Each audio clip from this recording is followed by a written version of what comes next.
Before we begin today's Flynn Brothers podcast, we have a quick announcement. Fans of this podcast know we write and perform sketch comedy. It's central to our identity. So we're thrilled to announce that we have a brand new sketch comedy show called Sketchtown that's coming to the Pack Theater in Los Angeles on Thursday, June 12th at 9 p.m. It's going to be an awesome show. We're performing alongside some great comedians and some really funny sketches, and there'll be a couple of surprises as well, like some magic tricks and an original song from your favorite brothers. And you know what else? Tickets are only $7. You can go to the Eventbrite link on our Flynn Brothers Instagram page to buy your tickets today. So pack a bag, bring a friend, and make the trip to Sketchtown at the Pack Theater in Los Angeles on Thursday, June 12th at 9 p.m. We'll see you there. And now, on with the show. Welcome to the Flynn Brothers Podcast. I'm John. And I'm Jimmy. Today's big idea: the internet is sex, food, and rage. We discuss the TikTokification of social media, then go through the three categories that define the modern web. Later, we chat about internet currency, the fall of gatekeepers, and why we need to treat smartphones like cigarettes. Finally, we randomly combine sexy people, food trends, and enraging actions to create the ultimate viral video. It's all coming up. But first, here's the Solons. Oh yeah. Oh yeah. Oh yeah.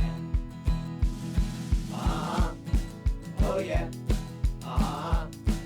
Oh yeah. Oh yeah. Beep, boop, boop, boop, boop, beep, beep, beep. Clang, clang. Oh, hey, we're on the internet now. We have dial up. And we're talking about the internet today. Did you like that little intro? What do you think? It's completely accurate. We usually cut that out of the pod, but that's actually how we record, That's how using we dial-up internet. Yeah. I want to start by talking about what the internet has sort of become, and that is social media. I think now when we think of and we talk about the internet, we talk about social media. So I want to start a little bit with our social media experience. And, you know, you and I, up until recently, we were pretty much just kind of Twitter guys. You know, we both had a Facebook, but we were mostly Twitter guys. And you, though, have pretty much deleted Twitter from your phone. Is that right? It's off of it. I found that it was too addicting to go to, and Facebook actually logged me out for some reason several months ago, probably close to a year ago, and I just didn't log back in. And what I found when I was doing that, I was like, I go on Facebook and I don't see anything really of worth.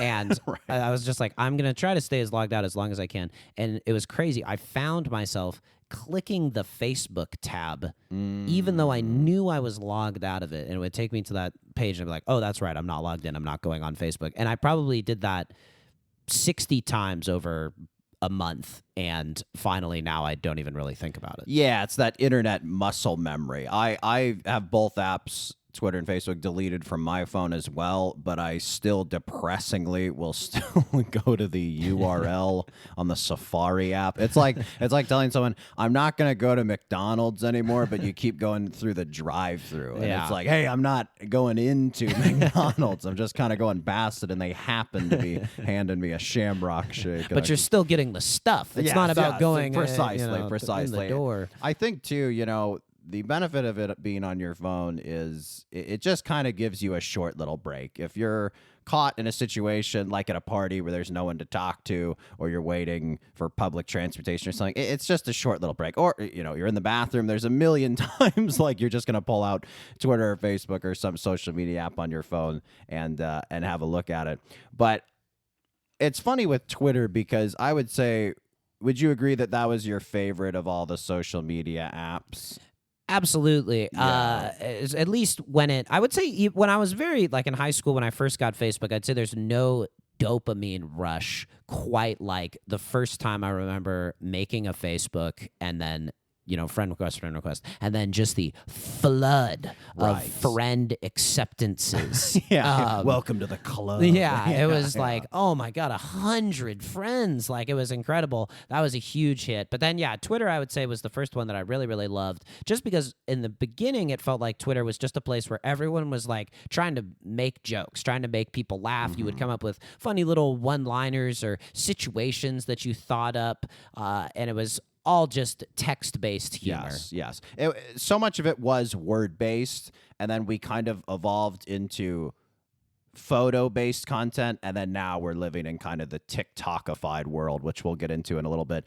But talk to us a bit, for those who didn't have a Twitter during kind of the past, 10, 15 years ago, talk to us about what Twitter was sort of like before Elon Musk. Like, what has changed sort of since Musk has taken over? Because Zuck sort of screwed up Facebook, and we know about that and how Facebook's changed and the spread of misinformation and stuff. But how would you say Twitter's changed under Musk in your experience? It used to be a place, I would say, mostly for writers, people who wrote in journalism or a creative field, and it was a way to get your content out there for free and basically showcase a side of yourself that maybe your more buttoned up day job wouldn't allow you to do. So you would be like a big fancy business reporter, but you would be like, I'm making osso buco for dinner or Right. something like that. It's like, oh, this is a different side of this person. And it was also a way that, a lot of people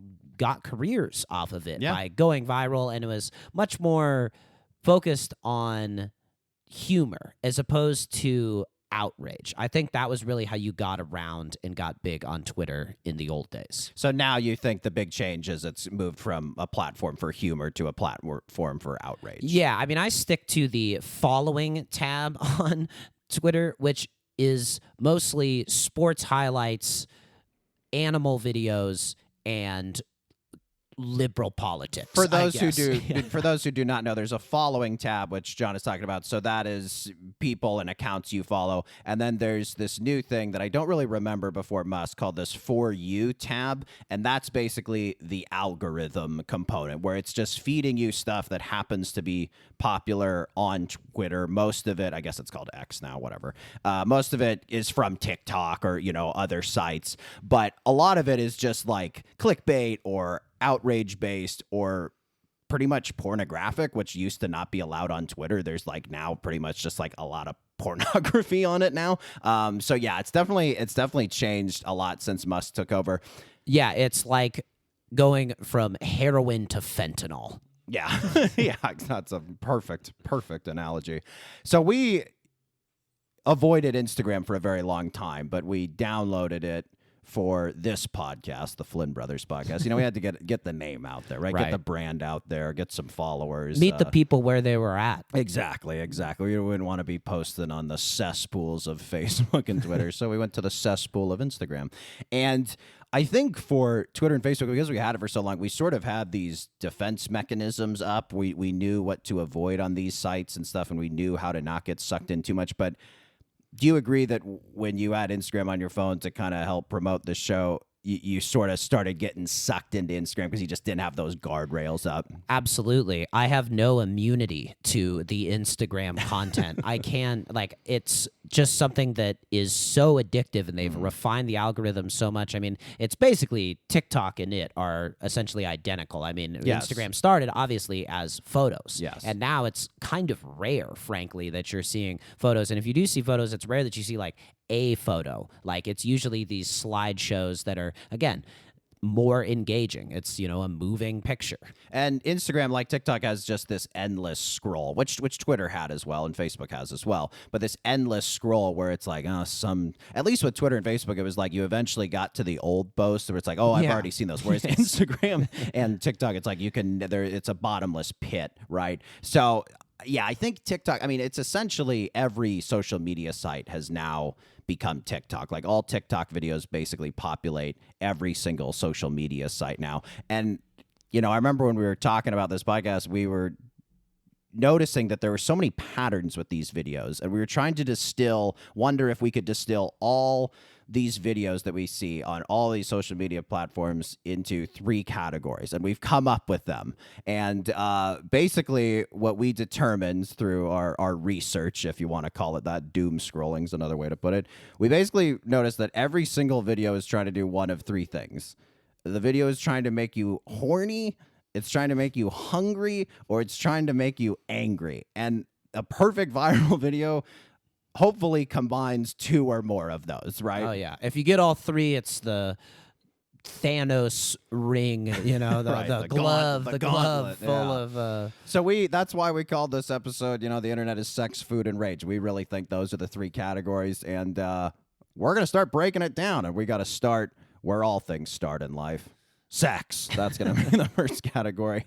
And before we get into this a bit, you were telling me off air about this guy you had met, an actor who was on a set of one of the jobs you worked as a teleprompter operator. He kind of had some insight into sex and its sort of how it operates within viral videos and social media. Yeah, as a classic actor, this was a tall, blonde, ruggedly handsome man who said that he used to work for a social media company, or like a people who tried to make social media videos go viral, and he learned a lot from it. And these were the main takeaways. If a video doesn't grab attention in 3 seconds, it's basically might as well not exist. Wow.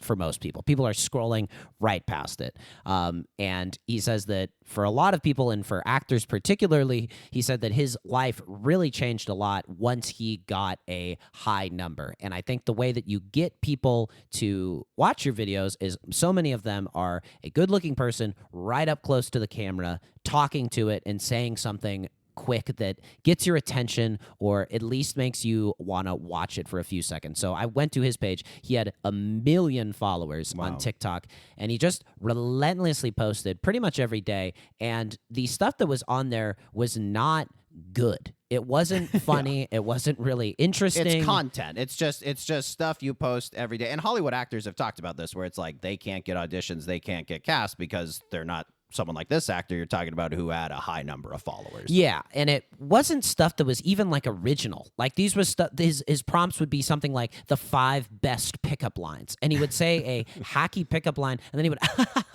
laugh, like just something you would Google online. Yeah, right? no, Yeah, seriously, yeah. Chat GPT generated comedy. And every video, again, right on his face. Oftentimes he was shirtless. A few times he was in drag, where he had a cheap wig and he was wearing a dress. And it was something that you wouldn't want to watch for 30 minutes, but for 30 seconds or even 10 seconds, that was enough. Like, it's like, Wow. oh, let me see where this is going. Oh, this is terrible. Next. Oh, let me see where this is going. It's terrible. Next. And I think so much of that is what we watch in these short videos. Well, you were talking about a guy in this case. I think on the other side of the coin, it's the same with women, right? This thing where it's like super close up. There's studies that show like if your mouth is open in like the cover image, you're more likely to get someone to click on it, right? Or it's seen as like more sexualized or more active. And I think there's nothing wrong with leveraging good looks for a career. I mean, do you really think there's anything that morally wrong? I mean, you could talk about its creative merits, but do you think if you're a good-looking person, it's really such a high crime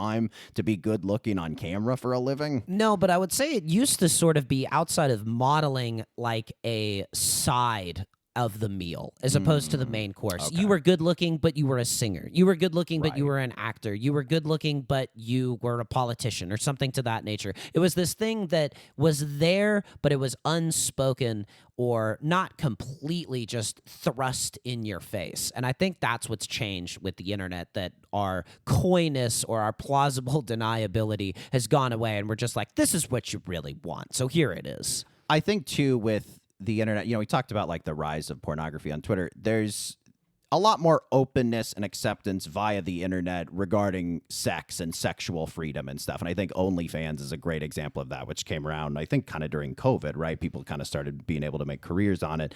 And yeah, it's interesting because it's so now in the mainstream. It used to be like, people who watched pornography on the internet, there would always be the hack thing like, oh, you got to clear your browser history and, pull up a new window and stuff. Whereas now it's like, oh, like Yeah, I like pay for a pornographic actress's videos and I just charge it to my credit card and like it's all just like very much in the mainstream and just like out in the open now. And yeah, I do wonder about that because you also hear with younger generations like this decrease of not only relationships, but also sex, which you would think with more sexual liberation and more open ideas about sexuality that these rates would be higher. But yeah, what do you make of all that? Like this kind of mainstreaming of like porn and sort of this culture. Yeah, I'd say the accessibility of it has really changed things. If you think about stealing a dirty bag from underneath your uncle's bed to, somehow getting on the family computer when everyone was out of the house to now every kid has a laptop, every kid has a cell phone, and all of this stuff is totally at their fingertips. And not just at their fingertips, but pushed into their hands. If you're if you're accidentally on the For You versus the Following tab on Twitter, it could be the first thing at the top of your feed, right? Yeah, you basically have to be disciplined if you don't want your feed to become completely populated by just tantalizing erotic material. You have to be like, no thank you, I don't actually want that, because you can just really fall into it. I mean, I think too these creators are playing on people's loneliness and the isolation that a lot of people have, and you're looking right into the camera, right where your eyes are basically making eye contact with whoever's viewing the material, and you're looking at them like you love them, like you want to spend the rest of your life with them. And I think it tricks something in our brains. Yes. I think it makes relationships seem easy and sex to seem easy, or sort of like anytime you have it, it's just this incredible fantasy. And it's just so unrealistic from how relationships and sex are in real life. I remember being younger and like maybe middle school around there, and you come across something inappropriate on the internet, and there's like this total like guilt and shame, and you're just like, how did I do this? At least for guys of our generation. Whereas now it's like, I wonder if younger kids just are getting such a steady stream of this that it's almost like these ideas and these images are being introduced to them a little too early, especially if you talk about like OnlyFans, like a paid subscription service. If you're, a kid in high school who's like doesn't have his own credit card and is not like paying for these OnlyFans subscriptions, you're basically just like watching these videos and essentially getting groomed until you're of the age to like pay these models, right? Yeah. And I think too that it's just tough to avoid because it's all one thing. Like there's no, in the newspaper, there used to be sections. If you wanted to read sports, if you wanted to read about entertainment, if you wanted to go to the very back and see the personal ads or the quote unquote massage ads, there was different sections. And so you could pick and choose what you wanted to look at any time. But now it's all mushed together. It's all one contiguous stream. There's a little term I want to coin here. I wonder if some internet sociologist has gotten to it before me, but a clickbait and switch. Have you heard this term before? Or did I just come up with it? I have not heard it before. I like it. I'm using it to describe this phenomenon that I've noticed in social media sites, particularly Facebook, which I would say of all the social media sites is kind of seen as the most family friendly. Would you almost say the most sort of all ages are accepted versus like Twitter, Instagram, these sort of sites? Is that a fair point? It's the longest running one. Yeah. That most older people are on. And I think, so there's this TikTokification on Facebook where they have, these TikTok videos and stuff. And here's the clickbait and switch. You'll essentially have a video. It'll be, say, like of a woman with her mouth open, like kind of looking surprised. And the caption will say something like, my boyfriend told me to open my mouth. And like you see that and you're like, okay, this is something like very sexual, like very provocative, and you're clickbaited into it, or something like that. And you'll click it and then it's like him feeding her a bite of pasta, right? It's not like the hypersexualized thing that is the image that is put in your mind. This cover image they've deliberately created to get you to click on it. And it is just so crazy that like so much of the internet now is just like get you to click on it. It's like when you were a tourist and people are just trying to get you to stop and like buy whatever they're selling you. They're trying to kind of trick the tourist into buying something. It's like, if I got you to stop, it's like the same as getting a click. It's like, I just need your attention for a split second and then I got you. Well, because that's what you can sell. You can sell that attention. That's what Yeah. you can give to advertisers. That's what proves your worth as a creator or a page of content. I think now, too, most of what you see on social media was stuff that your friends posted, right? And now I think people, especially of our age, are just a little less online. And so you have these kind of older generations where, okay, less of my life and my friends are on social media, but I'm still using it a ton, and I'm not using it for those old reasons I had to like maintain friendships that, you know, say I didn't live in the same city as someone else or you know, whatever reasons people have to maintain social media relationships. And you have these younger generations where it's like most of their reality is on social media. And that's kind of difficult too, because yeah, it just seems like we're trying to placate boredom. Yeah, I actually think you're not. I would disagree that we're less online. I would argue that we're more online. I think the point you're making is that we post less stuff, arguably, Yes, online yes. than perhaps we used to, which may be true for some people. Certainly is true for me. But I think what used to happen was you would run out of the content that your friends had posted, Right. and then you would leave the app. And I think all of these tech companies realized that we can't have people leaving our app if we want to continue making money, if we want to continue growing as a company, growing our subscriber base, growing our money, growing our profits, continuing to grow. And so what they've done is supplemented it with these other creators who there's so many people who want this fame, who want the Right. dopamine kick of getting likes, of getting attention, and then potentially the real life rewards that can result from that as well, whether it's money from a sponsorship deal or some sort of work that I think has become increasingly elusive in terms of being able to get. But that's what's filled the void and kept us online. It's that your friend group is incapable of creating enough content to keep you entertained. And as a result, you're now being buried under an avalanche of stuff that other people are making that isn't good for you. You know, and this plays into what you were talking about with loneliness and how these kind of sexualized aspects of the internet will play into this loneliness. But these sexualized aspects will also play into rage as well. They'll kind of find out ways to sort of combine rage with sexuality for an extra potent, clickable, you know, post of some kind. So they'll have like a perfect example of this would be like Kim Kardashian announcing she's voting for Kamala Harris. It's like you have a very beautiful woman and that like entices people sexually. And then you have like a controversial, say, political opinion, at least on the internet. And that'll like cause rage. So it's like, you know, particularly for like male internet users, there's this like noxious cocktail of like, you know, sexual frustration with like political frustration, and it's all just like rage, right? Yeah, it kind of comes out misogynistically. I mean, 100%. obviously, women have a much tougher time on the internet, which I think is also something that goes into this as well, that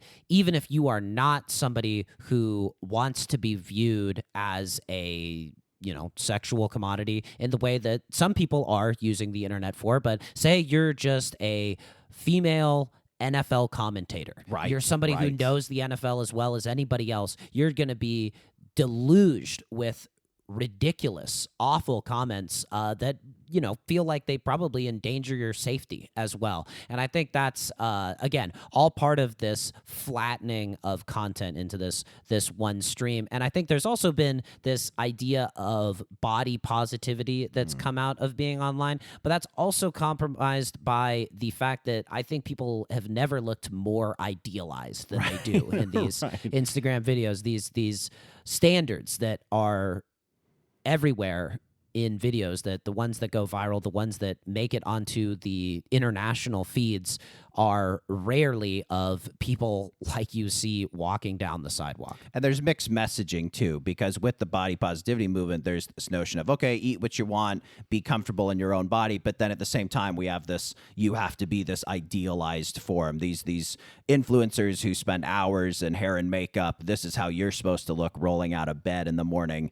And, it's funny, like with Ozempic and stuff, you'll have like influencers who made their wealth being body positive, and then all of a sudden, a year later, now they like got super thin through Ozempic. So it's like, again, just very, very mixed messaging. But speaking of bodies and eating and whatnot, when we come back, we're gonna pivot from sex into food.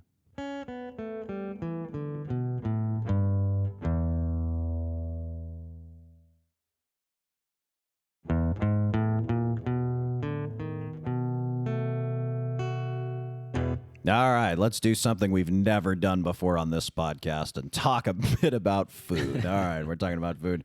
I want to start with mukbangs. Do you know what a mukbang is? It is a video of somebody sloppily eating a large amount of food. Very close to the camera. That's right. There's something, just to kind of bring this full circle with sex. There's something I've noticed with food and sex and these mukbangs is so many of these like fast food companies have done this same internet marketing trick where they will have a heavily made up Instagram influencer, a very beautiful woman, sitting like in her car or something, like she just got through the drive-through, and then with like very white teeth and like perfect lipstick, she'll bite into like a disgusting bacon triple cheeseburger, and it's just like there's something about like just the nice teeth and the nice makeup and then just meeting the greasy gross fast food that just really upsets me. But apparently it's good internet marketing because I see it all the time. Yeah, I mean, it combines the three things that we've talked about. You have this beautiful woman, you have the crazy food, and then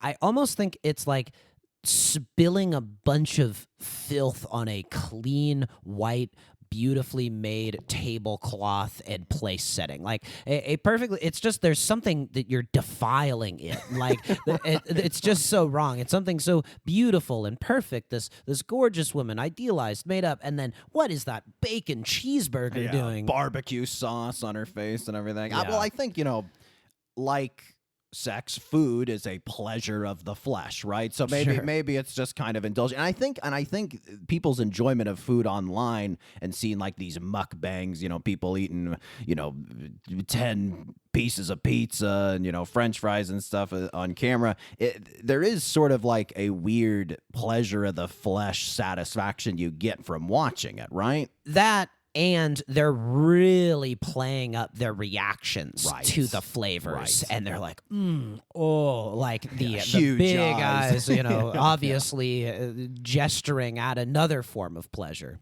I think with these, it's not just eating on camera. There's also cooking, and a lot of it kind of is in two camps with the cooking. There's either sort of this very refined sort of cooking where it's like here's a Michelin star chef, and I'm giving him one ingredient and he's going to make me a simple lunch for under $20. And it's like, wow, look at the finesse, look at the skill. Or it's just like, hey, it's like me and the buddies and we're making a super gross chili and we're all going to eat out of the same crock pot. It's either like really refined or really sloppy. And I guess, does that just either one of those, do those just play into our ego and id, our Jekyll and Hyde? Does that just play into our base yet refined desires? Well, I think that there's this desire for, in the professional setting, I want to be like that. I want to cook like that. I want to eat that food. And then in the other side, for the sloppiness or the people who are like, on purpose undercooking chicken or not seasoning it or something like that, doing something that is an obvious 101 kitchen thing, scrubbing a cast iron pan with soap and water.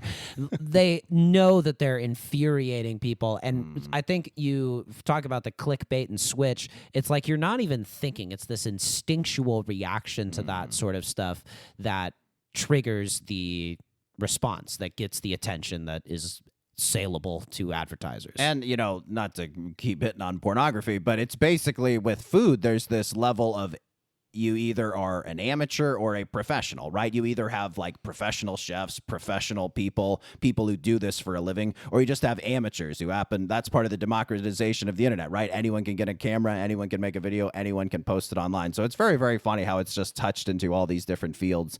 But I think too, like appearance of food is such a big thing. Whereas we know from like real life and like going to restaurants, like plating is important. But the most important thing is taste, right? Of course, through the internet, you cannot taste the food these people are making, so you have no earthly idea if it tastes good at all. So the presentation is really what's most important.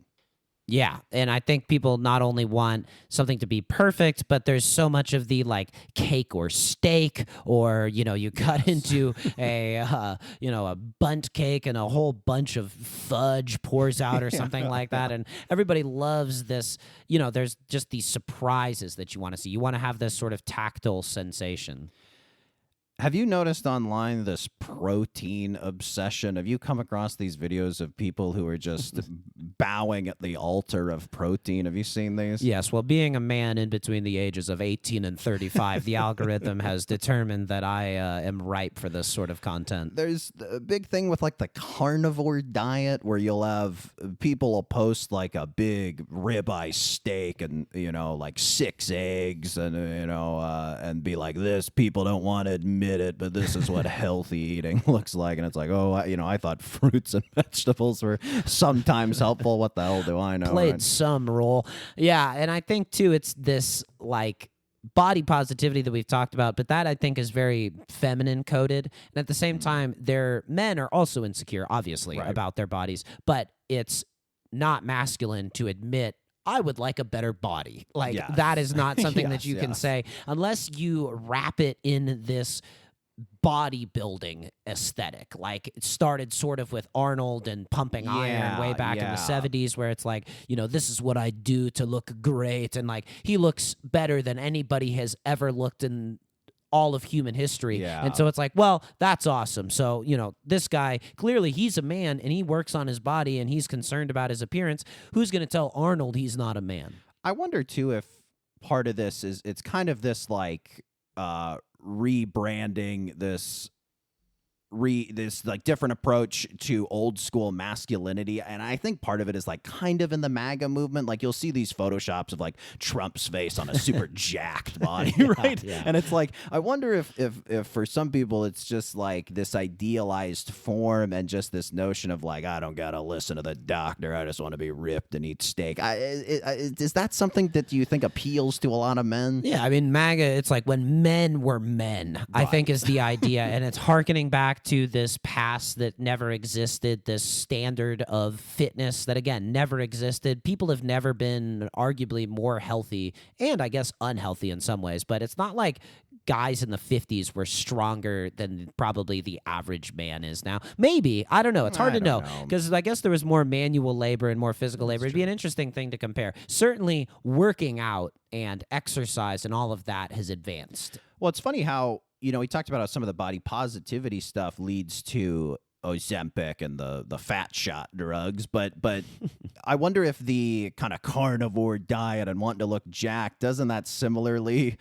seem like it would lead to steroids, like just another shot, right? Another shot drug. Like, isn't that kind of like the ultimate end game, you feel like, with a lot of these videos when people are just like eating steaks and getting jacked? It's like, especially guys who are like middle-aged and stuff, you hit a certain point where it's like your body can kind of tap out and it's like you may need a little extra juice, right? Yeah, and I think with the protein supplements and the creatine, and you're already putting all this stuff in your body, not necessarily for your long-term health, it's to look ripped, and nothing, accelerates that process quite like steroids. So yeah, it does feel like this gateway of, if you're a young man who wants to get into better shape, you could find yourself getting led down these rabbit holes of this sort of misogynistic feeling political movement in some ways. Not that, everything is that way and not that every bodybuilder guy is that, or doing stuff that's just radically unhealthy, way over consuming protein, which is throwing out of whack your balanced diet.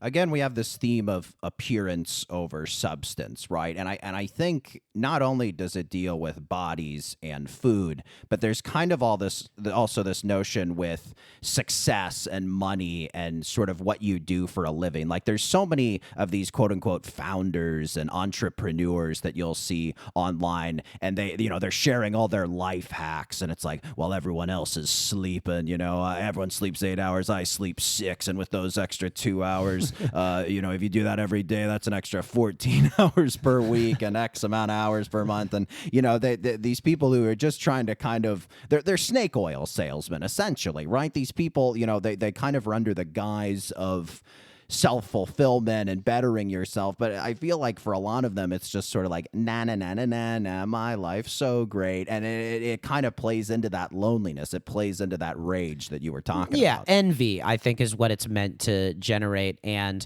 you feel frustrated that you can't do the things that this founder who sold his company for $60 million in 2005 is able to do. And you're like, well, man, if only I had that, then I would be happier. But at the same time, it's like, are you really happy if you're on a podcast giving people advice? Uh-oh. Thank God there's no mirrors in this room. But yeah, I think that these things are meant to sort of engender this inadequacy in yourself, and then you seek out the comfort in, the other content that's online that's meant to placate that part of yourself and give you comfort.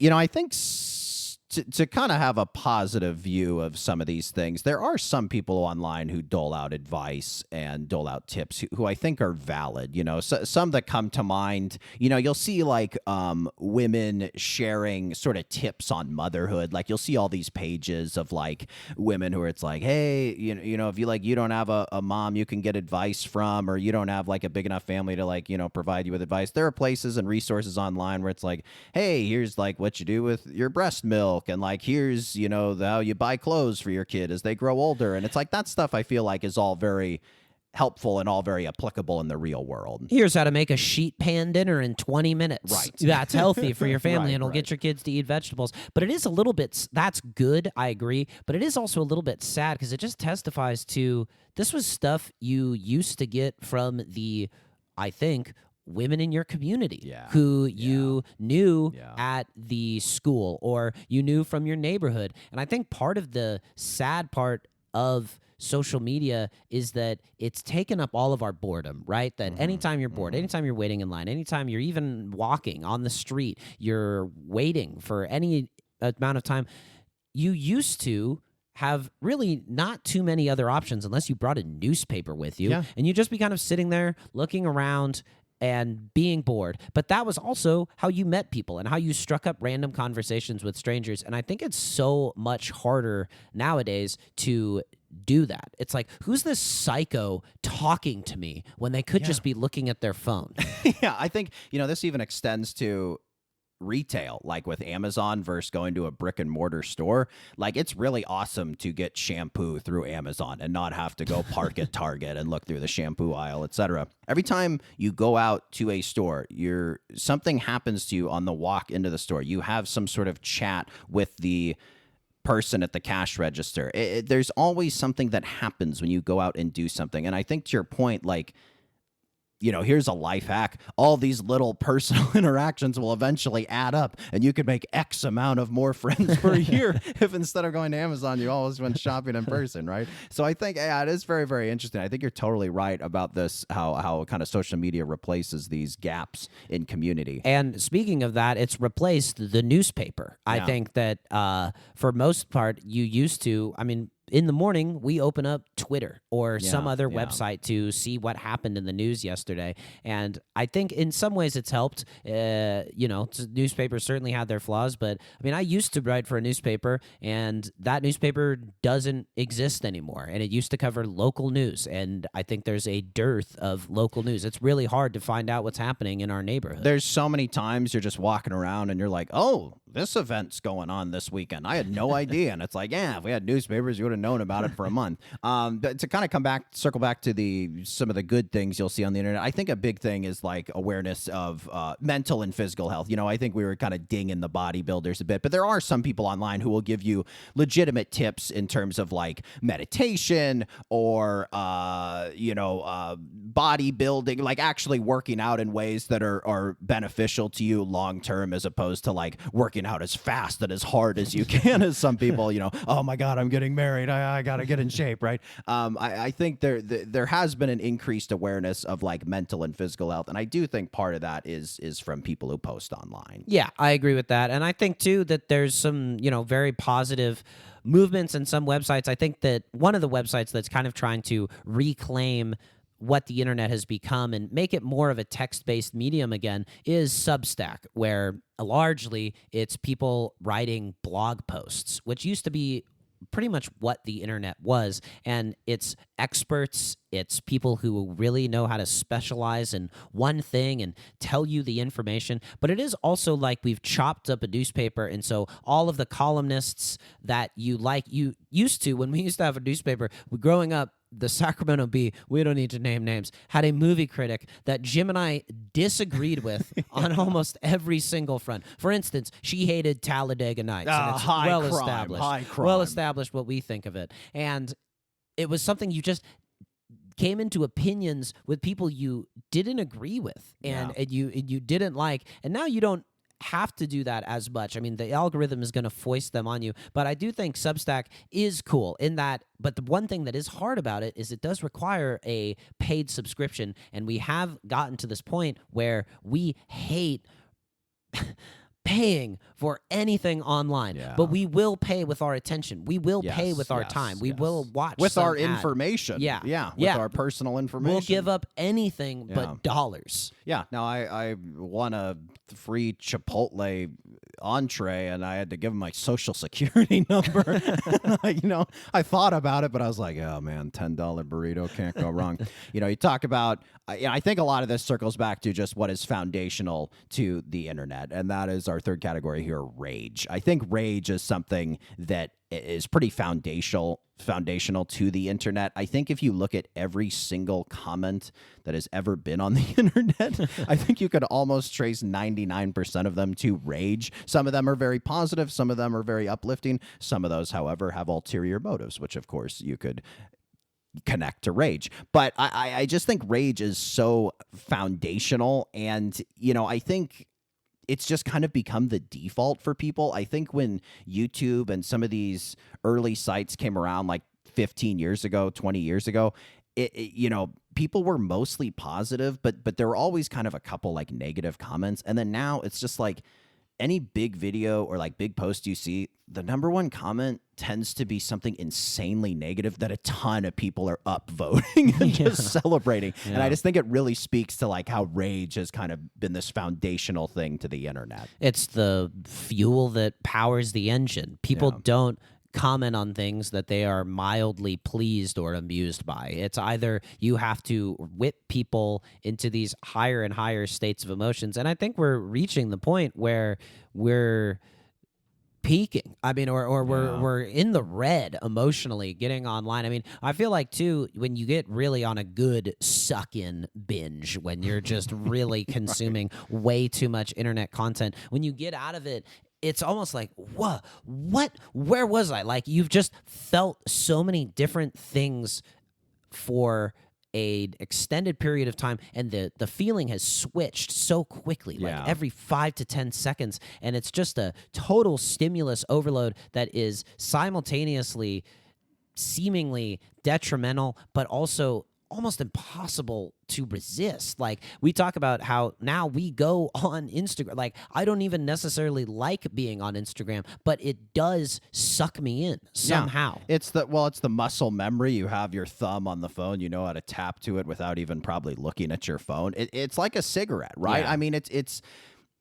in the old days when you were bored and you needed a 5-minute break, you went out and had a cigarette. And now you just pull up your phone and melt your skull with the dopamine rush that is the endless scroll on Instagram. But, the fact that so many people are critical on the internet is one thing. It's another thing that our society is essentially empowered these people. So, like, you'll see, like, in film trailers or film reviews, people will be quoting, like studios are quoting tweets from Joe Schmo in wherever the fuck USA. And it's just like, why are you treating him like he's Peter Travers of Rolling Stone or Roger Ebert or Wesley Morris? It just doesn't make any sense to me. Like, like on SportsCenter, instead of hearing, former athletes or sports analysts react to it, why don't we just throw up a tweet before we go to break? It's like, I don't care what Joe Schmo has to say. Why are we empowering Joe Schmo? Because it gives it a more democratic feel, and also, especially for those movies, because there isn't positive reviews like that. If you see a review from somebody who isn't from a relatively well-renowned outlet, you know that this movie is probably a turkey. Yeah, like, if you are outsourcing it to that, and it's like, you can pay off anybody. You could give somebody $50 to do that, where a classic music critic or movie critic would not ever compromise for that, because it was their job to have good taste. Whereas now it's like you can be paid just to say something positive. I want to talk a little bit about the internet economy, as I'm going to call it. I'm kind of coining some things here. Is that all right? Yeah, like the coin coining. away, buddy. I use the word coining talking about the economy. I'm quite clever tonight. But I want to talk a little bit about the internet economy and what I think is the currency of the internet. We talked about clicks, right? That is sort of now foundational to the internet, getting people to click using clickbaity headlines, using rage to get people to click on headlines or links. And I think clicks, if you look at it like dollars and cents, clicks are essentially pennies. They're pretty worthless, but they are worth something. And if you add enough pennies together, life hack, you get a few bucks, right? And you add enough bucks together, right? You can get rich, right? So you have clicks, right? Moving up the ladder, I think likes are like nickels. Okay, so it's like you get a like, okay, that's a little bit of engagement. It's worth a little more than a penny. Not only did you click, it was kind of positive, right? Even if it's a frowny face or a thumbs down, it's like, hey, I got some engagement, right? And then comments are like dimes. Okay, we get even more. I'm getting some of the rage out of them. They're talking about it. Maybe I can data mine. If they leave enough comments, I can mine their location or get some data from them, right? And then shares, those are like quarters, right? Those are a little more valuable, right? You're spreading it to other reaches of the internet. And then, of course, you eventually end up to the actual spending of money on the internet, whether it's paid subscriptions, whether it's just getting suckered in through scams, and that is just virtually endless. Yeah. Hey, buddy, way to coin something about coins. Clickbait and switch and the internet economy. Not bad, huh? We gotta get a research paper going. I think we can. Yeah. Will's already working on the abstract. Beautiful. Okay, cool. When we come back from the break, we're gonna talk about how we got here and what we can do in regards to the modern internet.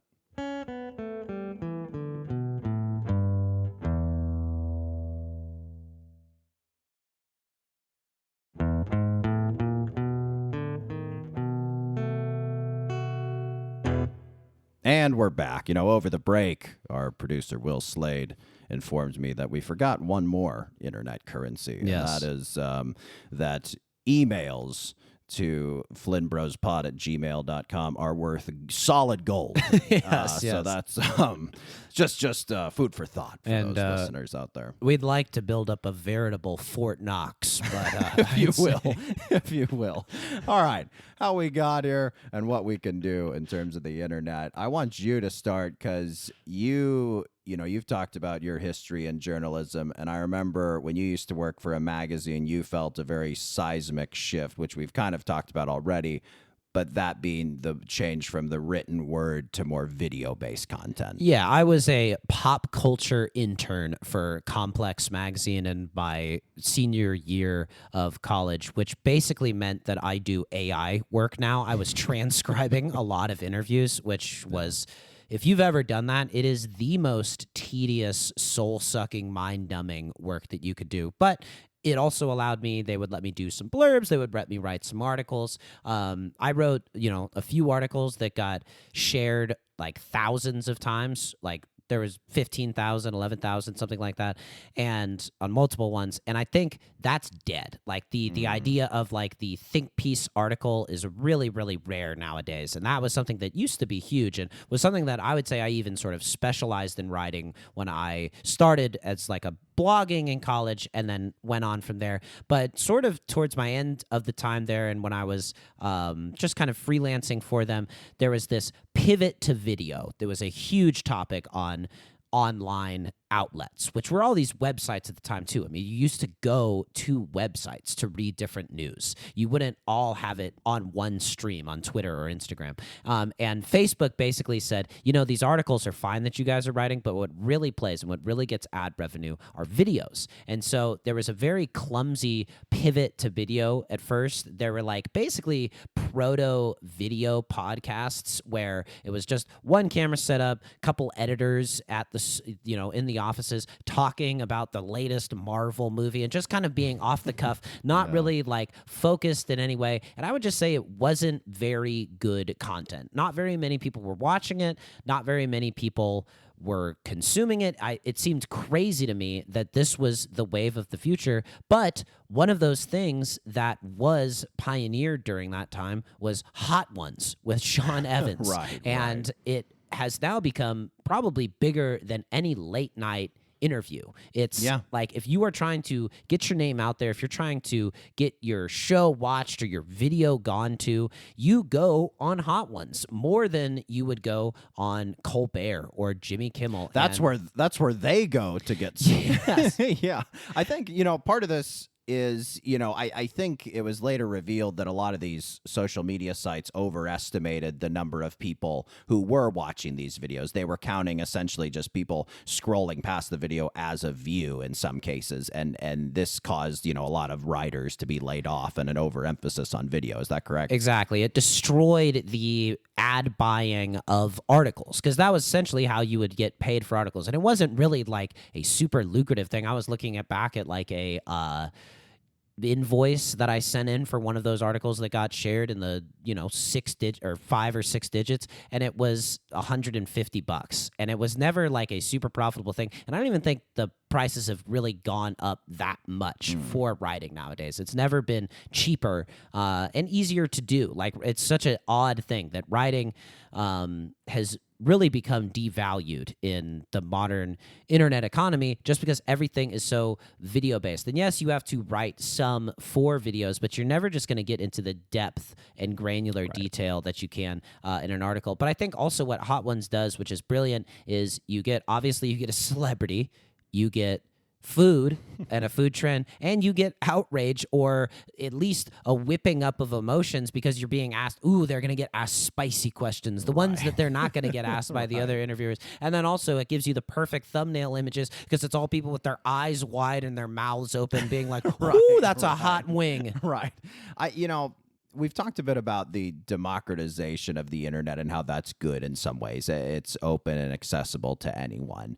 But I wonder if our culture and our society is suffering from a lack of gatekeepers, a lack of editors and people who sort of proofread things or look over content before it's just sent out into the world. And, there's arguments against gatekeepers, in like the old school journalism days, a lot of women or people of color were denied chances and stuff. So it's not like gatekeepers were perfect, but I do feel like they helped put up some guardrails in terms of a lot of the crap you're fed nowadays. They at least established a standard of quality below which we were not going to stoop as an organization. And there was this sense of public duty that we are putting something out here because it's good for you to know. It's important for you to be informed about this, as opposed to without gatekeepers, there is no real appeal to public duty. The only appeal is to what is going to sell the most ad revenue. Right. And what sells the most ad revenue is appealing to people's basest instincts and triggering these instinctual desires for food and sex or anger. Well, even like the New York Times, for instance, like the gray lady, if you will, they've resorted to like super clickbaity headlines, right? They've maintained standards of integrity and such, but even they are not immune to the changing ways of the culture, right? Yeah, and I think too, you have to remember that when we consume most of the content that we consume online, we're usually alone or in private. And when we're alone and in private, obviously we feel a lot less shame and we're not as aware of the judgment of others, and we do the things that we most want to do. There were all of these like back in the days of radio, people used to self-report that they would listen to classical music and they would listen to public radio news, and that was the content that they consumed. And then they actually started measuring the radios, and what people listening to was like talk radio. That was a Rush Limbaugh ranting angrily about libs. And I think we lie to ourselves and to people who measure this sort of stuff about the things that we consume, but you can't lie to the algorithm.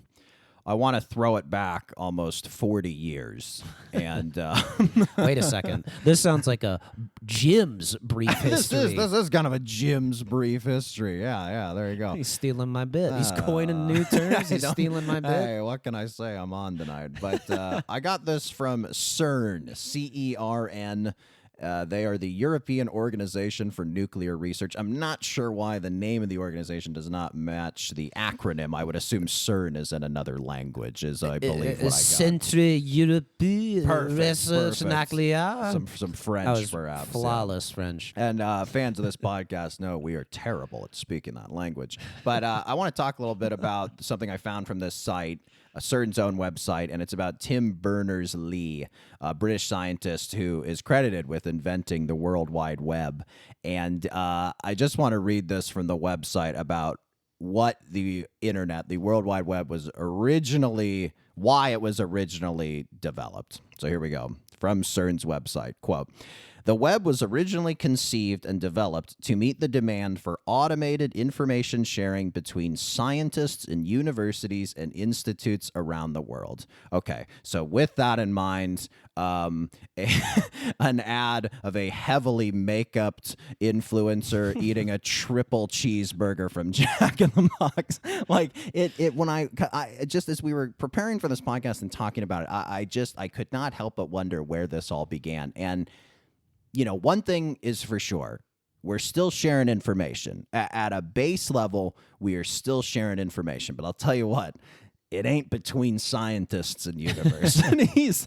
And like, there's this dumbing down. But I can't help but think, that this is where it always was going to be headed, right? I mean, this was such a good idea. It had to be accessible. It had to be open to everyone, as was the initial vision for it, right? It had a specific audience, but the initial vision was it would be open and accessible to everyone. And it's just sort of like, well, of course this is where we ended up, right? Yeah, this is what happens when you turn humanity loose. And it is still true that there is more information than you could ever ask for online, that there's so much good stuff that you can find and you can read and you can educate yourself with, but it's not what we spend the majority of our time seemingly doing. And yeah, I just think part of it too is the way that our attention spans have gone, and it's certainly increased our lack of attention span from, we talked about when we read Moby Dick that this was a book that people wanted to be long and wanted to be overwritten so Right. it would entertain them over a very long period of time because that was their piece of entertainment that they had purchased for a month or something like that. Whereas now, there was just such a endless stream of content and things that we can get into. Well, I kicked it back to 89 with Tim Berners-Lee. Do you want to bring it back to 2025? Because you found a fellow who's got some thoughts on the current state of the internet. Yes, I found him on Substack, believe it or Hey, not. there His you name is go. Ted Gioia. It's Gioia. So a lot of vowels. Yeah, can I buy one? Can I buy a consonant? by consonant. And he coined this term dopamine culture, which has sort of tracked our development from something that's more of an art or slow traditional culture to entertainment, which is kind of more of a fast modern culture, to distraction, which is dopamine culture. And so a few different examples from athletics. You would play a sport, then watch a sport, then gamble on a sport. For video, film and TV, to video, to reels of short video. For communication, handwritten letters, then calling somebody, emails, sending them a memo, short texts, relationships, courtship and marriage, then, the liberation of the 60s, and now swiping on an app. And I think that all of these things, I think everybody would say, I want the original thing. Like we're getting a copy of a copy. Yeah. Where it's this watered down version that is more accessible and more instantly gratifying, Yeah. but ultimately leaves you feeling sort of hollow. They all play into what we all have developed, people of all ages, is shortening attention span. It's just like we seemingly feel like our lives are so filled up. But it's like, if that's the case, then why are things easier and more accessible and quicker than ever, right? It's like, back in the days when people had to hand wash their laundry. Now we have washing machines, and like we have all these amenities, and yet our days are still full. Our days are still busy. Where does all the time go? Well, we're flushing it down the toilet, having a cigarette. I mean, scrolling Instagram, right? And yeah, I think that this forms a habit in the same way, to your point about a cigarette, where, it's replaced when people have cigarettes. In the morning when you first wake up, cigarette. When you have your first coffee, cigarette. When you get to work, cigarette. When you take your lunch break, cigarette. When you're taking a dump. Okay, maybe that's one that's different. A new one. But yeah, you almost do wonder, because it's like, yes, look, the Flynn Brothers podcast does not want to be accused of promoting cigarette use, and we do not. However, that's a social experiment. as a social experiment, you do wonder, like, at least cigarettes prompted people towards either introspection. You're sitting outside, you're taking a 5-minute break, thinking about your life, maybe how good or bad it's going at that one moment as you're sucking down a dart. Or, hey, there's another person have a cigarette. I'll spark up a conversation. Let me light it for you. Yeah. No, absolutely. And there's this sort of human connection to it. And it also reminds me of, like, we go to these schools now, and they've banned phones. They've banned phones for students to use, and that, I think, is especially devastating in high school, because kids are much more on their phones in high school. But it reminds me of a story. Our mom, when she ran for student body president of her high school, her platform was to establish a smoking section at the high school, because kids were smoking in the bathrooms. And you almost wonder, would we be better off if teenagers were smoking instead of using social media? Probably not, but their social skills would be better. Their lungs would be much worse. All I learned from that is it turns out people do smoke cigarettes when taking a dump. I think, talking about phone use, particularly with the younger generations, something that is like laughed about, we've laughed about it, people laugh about it online. It's like, oh, haha, these kids, they're so addicted to their screens. They have brain rot. Ha, ha, ha.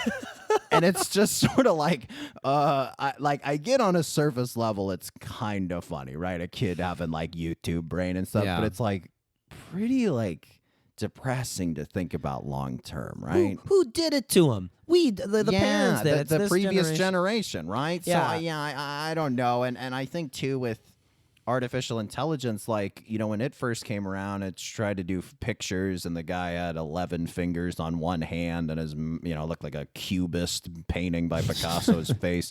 We're like, haha, AI, haha, never gonna fool me. Yeah. And it's not like a year ago, there was like a New York Times quiz, and it was like, here's 10 photos, you pick if it's AI or real, and I got like a 3 out of 10. And I was like, oh, Jesus, like, and so I think that's something too, where it's like the brain rot's one thing, but then you have this other thing where it's like, are we even going to be able to tell what's reality? Is this thin line between our real reality and our social media reality just going to completely evaporate, and are they just going to swallow each other? Yeah, especially when you hook up the AI to the algorithm where it knows what we want most, and then AI is able to generate that as seamlessly and sleekly as possible. So yeah, I do think that it's really tough, and I think as well it's tough, especially for kids, because especially with the COVID generation, this was, I think, the right choice, but it's undeniable that during COVID, what we did was we prioritized the health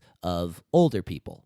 We prioritized people not passing this terrible disease to their grandparents or elderly people who were most at risk of dying from it.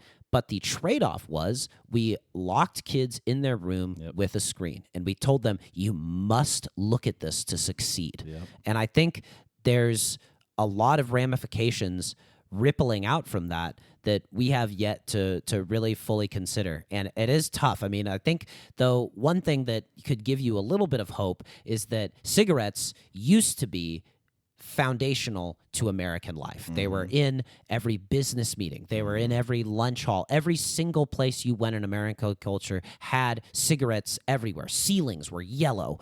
And eventually we learned how bad they were for us, and we gradually curtailed their use and are now a healthier society in many ways. But this has filled that void. So is there going to be a day where we get the Philip Morris report or something like that, where they're actually called to account in front of Congress, these tech companies, and say, you guys know what you're like, it's no secret. We all know what they're doing. Yeah. These people more than all. And like they don't let their kids go on the internet and things like that. So it's an interesting point. Like, are we going to be able to turn back from this? And it's probably going to take the older generation, who is just as addicted to it as the younger generation.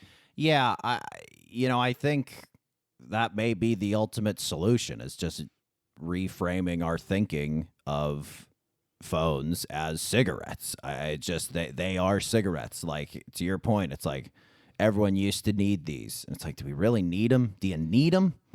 Do you need Do you them? really need, not want, do you need them? And, there's something to be said for like, well, my email's on my phone, and well, all my phone numbers are on my phone, and all this stuff. And it's like, all these things, our camera, all these things used to be compartmentalized, right? And we only used to be able to access them at certain times.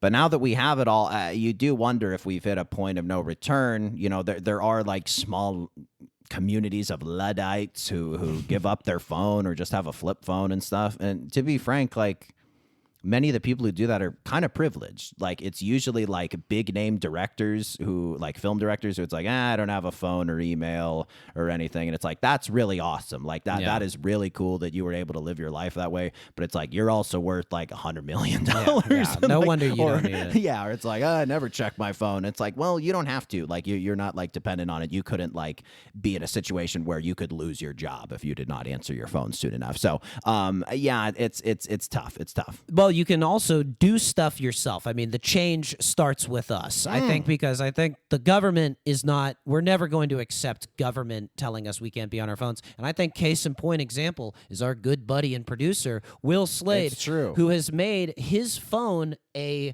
undesirable thing to look at. He has a rubber band around it at this very it's moment. in black and white. He's got it in grayscale. No internet on the phone. No internet No on the internet phone. on the phone. And I think that I think the one argument for the internet is like, oh, it's really nice to have my email. Ooh, it's really nice to be able to look up any one thing. But if you have those things, you're going to use it also for the bad stuff, for the other thing. To me, and now let's really get out there. You ready for a crazy analogy? Hit me. Having internet on your phone is like the death penalty, in that, yes, there are some instances where I could see it being very good, but if it exists, it's going to be used to do terrible, terrible things.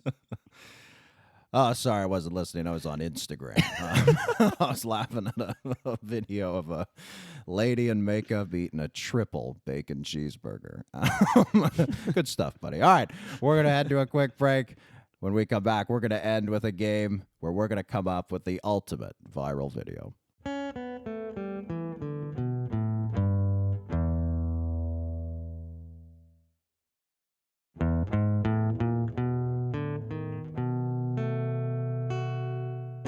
All right, we just talked for a little over an hour about how terrible the internet is, social media, viral videos, and yet, as a fun little game, we're going to come up with the ultimate viral video. So here's how it's going to work. It'll be a little Mad Lib style.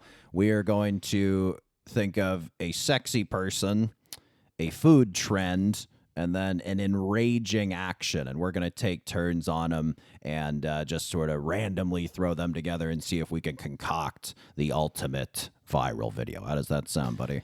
It sounds great. I prepared for this. I know it's coming. Oh, yeah, that's right. All right. I mean, good. We'll think of this off the top of our head. We did not spend time writing before this podcast. All right, cool. All right, first, and I should have mentioned the sexy person, of course, should be a famous person, a celebrity. It can't just be, Jill from Safeway or whatever. You don't want me just describing the man or woman of my and lurid detail. dreams. All right, cool. All right, so for this first one, I'll do the sexy person and the enraging action. You do the food trend, and then every other round we'll switch. All right, here Perfect. we go. Here we go. First sexy person I'm going to throw at you, a shirtless Glenn Powell. And he is undercooking raw chicken. And while talking about how he, quote, didn't take COVID seriously. That's a pretty good one. It's a good one. I That's like a it. We're pretty out good to one. we're That's off to not a hot bad. start. The chicken and the COVID thing. Yeah, they kind of fit together. I think what's good about this is we're getting the randomness of the internet by not cross-pollinating here. That's good. Okay, maybe this one's a little bit controversial. Okay. My sexy person is AOC in a tasteful American flag one-piece swimsuit, perhaps at a 4th of July party. Oh, very nice. She is mukbanging a fool's gold loaf. Well, saying we should fund universal basic income with a tax on tech corporations and billionaires. Very good. That's not bad. Might That's not undercut bad. her message just a little bit, Yeah. but yeah. Mukbanging a fool's gold loaf. We don't have to bleep it, but we will when you edit it. Give it a think. It maybe. feels wrong. Okay. He's not going to do it. All right. I think people are getting the pattern here. I don't think it's too complicated, even if it's making me dizzy. All right. Third round here. My sexy person is AI Marilyn Monroe. Eating a raw beef liver. While putting plastic bottles in the trash can instead of the recycling bin. That's not bad. Pretty good. A little Pretty crazy. good. Yeah, a little crazy. That one feels a little AI-y. I mean, you said AI Well, Marilyn it's AI. Monroe, yeah. Marilyn Monroe. We had a friend who worked in the film business here, and he worked on a gig where a certain, I'll just keep it anonymous, certain media company was concocting an AI Marilyn Monroe and asking her interview questions. Yeah. That was a tough day for him on set. Let's go. Let's not go any deeper into it. I don't want to expose us to litigation. All right, round 4. Let's go for it. My sexy person, a little controversial again. I really was skirting country. We got Martha Stewart in bed under a thin silk sheet. Damn it, this compromises mine. I'll just say she's in a thin silk sheet because I'm gonna change it from the bedroom. She's doing the Hot Ones challenge on a 100-degree day. Okay. And I have her lighting a Cuban cigar with a $100 bill. This is there was a lot of hotness There's with it. a There lot was of hot heat. Martha Stewart. There was Smoky. the Hot Ones, the hot day. There was lighting, the fire of the cigar. That's pretty good, actually. bad. Not It's more bad. just kind of cool, that one. Yeah, That's just kind of awesome. Kind of yeah. cool. Yeah, maybe I should have done. Maybe she's just lighting $100 bills on fire. Yeah, How about maybe that? that's a little better. It's even cooler. Yeah, honestly. that's true. Yeah, burning money. She's just kind of cool. Yeah. I like that one. All right, round 5. My sexy person is a newly divorced Jessica Alba. Perfect. And she is doing. There's gonna be another mukbang. She's mukbanging an entire Amerimex L box from Del Taco, which is a cheeseburger, taco burrito, French fries, and a 16-ounce soda. Well, given the bathroom reactions you would have to eating that, she's in an unfortunate place. But she is in a bikini on a boat that she says is, quote, in the Gulf of America. Oh yeah, She bought into it. She's calling it the Gulf of America. That's very serendipitous of us, though, to have the Amerimex box. Oh, that's And, interesting. you know, Oh my God. Yeah, you're right. that really does fit right I there. didn't piece Not that bad. together. Wonderful. All right, last round. Go for it. I've got Walton Goggins wearing lingerie and drag He is making a dump cake. while denying that America landed on the moon. That's a good one. For those who don't know, a dump cake, I mentioned Yeah, I do dumps. not know what a I dump mentioned cake dumps is. earlier. I assure you it has nothing to do with that or the Amerimex box from Del Taco. A dump cake is where you just dump a bunch of things in a cake pan and bake it. You don't even mix it really. So you take like you'd usually do like a can of like cherries, like in the syrup, and then you'd pour like cake mix on top, and then just with some butter, chopped up butter, maybe, and just bake it. And it's kind of like a cobbler, it just creates like a cobbler topping on the cherries. Anyway, that's what Walton Goggins is making, denying Americans landed on the moon. Just for fun, I went ahead and fed this prompt into Chat GPT to see what Chat GPT had to say about this. Here was its pitch. Kim Kardashian says bread is, quote, overrated poor people food, end quote, while eating a $500 cloud croissant. Pretty good. What is that? Cloud? I assume just a fancy, expensive. Yeah, too rich for we're our just blood. humble bread eating poor people. Yeah, yeah. Yeah, I do. What I think is interesting about that is and I think this is probably a bit of our problem as well in terms of why our social media presence isn't in the millions where it should be. Yeah, Though right. it is obviously a raging success, Absolutely, as is, and absolutely. has connected us with some people who we haven't talked to in a very long That's time, which true, is really yeah. fun. So anybody who's reached out or commented on anything or talked to us as a result of the podcast, it's really been an awesome part of it. However, I've lost my train of thought expressing the gratitude to those people. Serendipitous, isn't it? Or is it about a dump cake? I don't believe it was about a dump cake. Oh, we try to be kind of overly clever. Like all of these things were like, we didn't choose the obvious sexy person that neither of us chose was Kim Kardashian. Right, The right. obvious thing that is enraging is when rich people scold poor people. Right. And a food trend that, we didn't know about the cloud croissant, but I can already tell that it's 2 words. It's not It complicated. just sounds annoying and hoity-toity. It just makes me worried about, again, AI with the algorithm. We're playing on their turf. Right. This is their game. It's They an know away it. game for us. Yeah, and we're trying to do all these fancy moves, and they're just going straight to the goal. Well, buddy, before we close out the show, I want to say, I came across a statistic on the internet. I can't source it and I can't speak to its validity, but the statistic said that 90% of podcasts do not make it past 3 episodes, and then 90% of the ones that do not make it past 20. And here we are at our 21st episode, and it's kind of like a 21st birthday, So, hey, cheers to you. Cheers. Buddy. Cheers to you as well, Slade. Thank you for all you do. Couldn't do it without you. Absolutely. So please subscribe, comment, and leave a rating. Send questions, comments, or big idea suggestions to our business email, flynnbrospod@gmail.com. Reminder, those emails are worth their weight in gold. Thank you again to our producer, Will Slade, and we'll see you next time on the Flynn Brothers Podcast. Take care, buddy. Hey, buddy, you take care.